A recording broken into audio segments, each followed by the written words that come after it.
Hello दोस्तों, मैं आप सभी का स्वागत करता हूं अपनी यूट्यूब चैनल रेम्बो बाबा कंपटीशन में। तो आज हम देखने वाले हैं ब्लड, रक्त में एक चैप्टर पढ़े थे। एक दिन रक्त के बारे में पढ़े थे, रक्त के प्रकार, रक्त को किन किन भागों से मिलकर बना। तो आज पढ़ेंगे आरबीसी। क्या पढ़ेंगे? इरेथ्रोसाइट, इरेथ्रोसाइट पढ़ेंगे। आज पढ़ेंगे लाल रुधिर कणिकाओं के बारे में पढ़ेंगे। एक दिन पढ़े थे कि रक्त किन भागों से बना हो, तो 2 भागों से बना होता। किन 2 भागों से? कौन कौन होते थे उसमें? एक था तरल भाग जो कितना था 55%। एक था कोशिकीय भाग।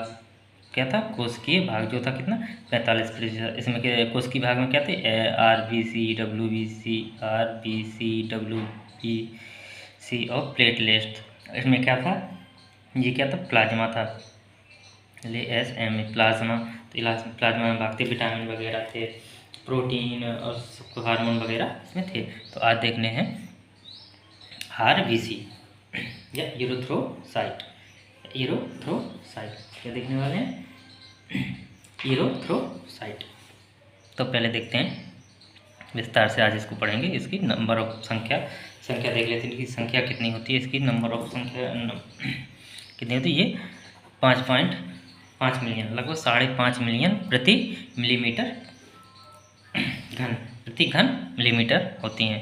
इनकी संख्या कितनी होती है प्रति घन मिलीमीटर? ब्लड में 5.5 मिलियन होती है। इनका जीवन काल कितना होता है? इनका जीवन काल होता है 120 दिन।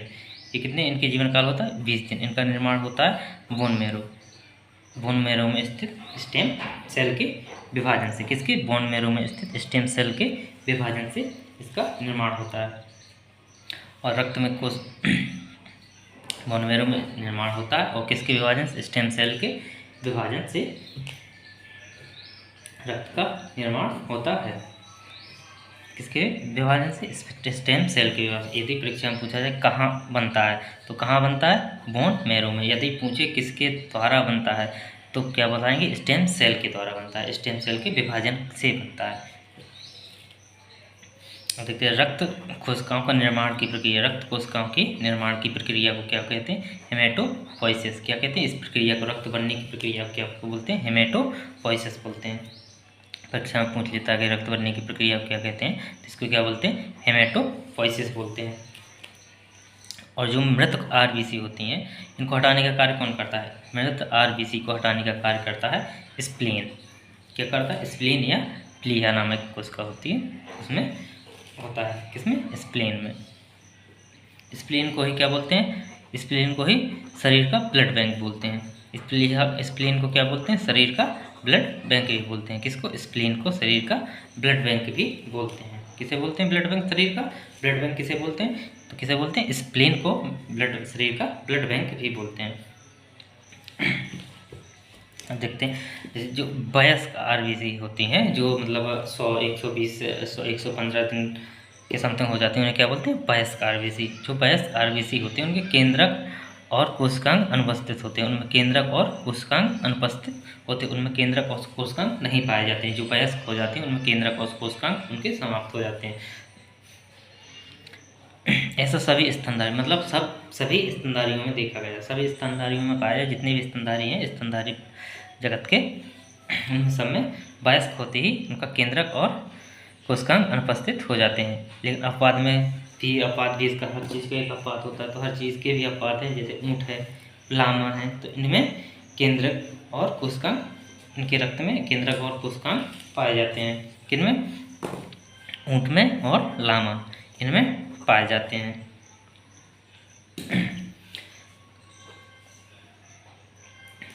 अब देखते हैं आरबीसी किससे बना होता है? आरबीसी में क्या होता है? आरबीसी बना होता है हीमोग्लोबिन। आरबीसी में 2 चीज़ होती हैं। हीमोग्लोबिन, हीमो का मतलब आयरन। क्या? हीमो का मतलब आयरन, मतलब लोहा, और ग्लोबिन का मतलब प्रोटीन। ये क्या है? प्रोटीन। आयरन और प्रोटीन, इसमें 2 चीज़ होती है, प्रोटीन, आयरन और प्रोटीन हीमोग्लोबिन में। हीमोग्लोबिन क्या करता है? ऑक्सीजन को कहाँ तक? फेफड़ों तक पहुँचाता है।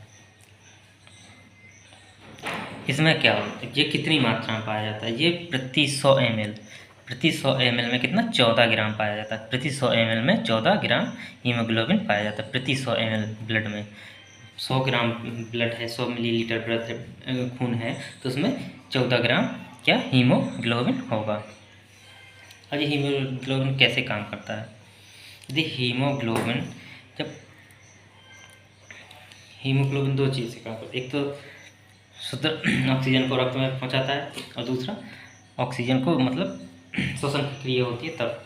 तो देखते हैं, अपन को श्वसन की क्रिया तो नहीं देखनी, अपन को ये देखना है। तो हीमोग्लोबिन जब ऑक्सीजन की उपस्थिति में क्रिया करता है तो ऑक्सी हीमोग्लोबिन बनाता है। क्या? ऑक्सी हीमोग्लोबिन बनाता है। ये कैसी अस्थायी, ये कैसा एक अस्थायी यौगिक है, जो कैसा है एक अस्थायी यौगिक है, जो किसके लिए? ऑक्सीजन के परिवहन के लिए, किसके? O2 के परिवहन के लिए आवश्यक है। इसके लिए ऑक्सीजन के परिवहन मतलब ऑक्सीजन को फेफड़ों तक पहुंचाने के लिए ये इसकी सहायता लेनी पड़ती है, ऑक्सी हीमोग्लोबिन की। अब देखते हैं, यदि जब ऑक्सीजन कार्बन डाइऑक्साइड ऑक्सीजन की अनुपस्थिति में क्रिया करता है तो क्या करता है? जब कार्बन डाइऑक्साइड CO से क्रिया करता है तो ऑक्सीजन की अनुपस्थिति में तो क्या बनाता है? HbCO, कार्बन ऑक्सी हीमोग्लोबिन या कार्बन ऑक्सी हीमोग्लोबिन क्या बनाता है? ये किससे क्रिया करता है? कार्बन मोनोऑक्साइड से जब क्रिया करता है तब बनाता है कार्बन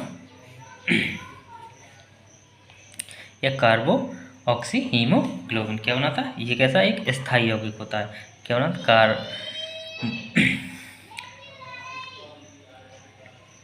कार्बो ऑक्सी हीमोग्लोबिन। अब ये कैसा यौगिक है? ये एक स्थायी यौगिक है। तो ये स्थायी यौगिक है तो ये क्या करता है? ये HbCO का निर्माण करता है। जब HbCO का निर्माण होगा तो ये क्या करेगा? ये तो क्रिया करने के लिए ऑक्सीजन की ज़रूरत होगी, तो ये शरीर से ऑक्सीजन की कमी कर देता है, शरीर में ऑक्सीजन की कमी कर देता है और HbO2 में ऑक्सीजन वहन करने की क्षमता भी कम कर देता है। जो ऑक्सीजन की वहन करने की क्षमता भी कम कर देगा तो शरीर में ऑक्सीजन की कमी हो जाएगी, और शरीर में अगर ऑक्सीजन की कमी हो गई तो आदमी की मृत्यु भी हो जाएगी। जैसे कई बार देखा होगा कि बंद कमरे में जब लोग बाग कहते हैं कि कुछ बंद कमरा कर लेते हैं, उसमें धुआं वगैरह कुछ रख लेते हैं, तो देखते हैं कि सुबह कई लोगों की मृत्यु हो जाती है, तो वो इसी कारण से मृत्यु होती है। Thank you guys, please like and subscribe, अच्छा लगा हो तो।